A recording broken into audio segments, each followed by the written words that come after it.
Welcome to Sakshi education. This is Saranya. Telangana teacher eligibility test ఫలితాలపైన తెలంగాణ విద్యాశాఖ కీలక ప్రకటన చేసింది. ఈసారి ఫలితాల్లో నార్మలైజేషన్ ప్రక్రియను అమలు చేయడం లేదంటూ తాజాగా ఒక నోటిఫికేషన్ను విడుదల చేసింది. అయితే ఇందుకు కారణం చూసుకుంటే గనక ఈసారి అన్ని జిల్లాల్లో ఒకే సెషన్లో ఒకే విధమైన ప్రశ్నపత్రంతో పరీక్షను నిర్వహించారు. కాగా ఈసారి ఎలాంటి నార్మలైజేషన్ ప్రక్రియను అమలు చేయడం లేదు.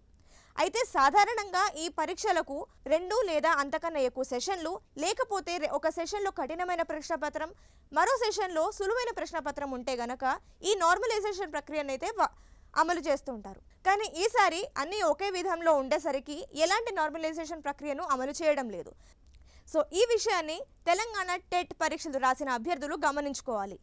సో ఇది తెలంగాణ ఎడ్యుకేషన్ డిపార్ట్మెంట్ విడుదల చేసిన కీలకమైన టెట్ ఫలితాలపై అప్డేట్. సో ఈ విషయాన్ని టెట్ అభ్యర్థులు గమనించుకోవాల్సిన విషయం.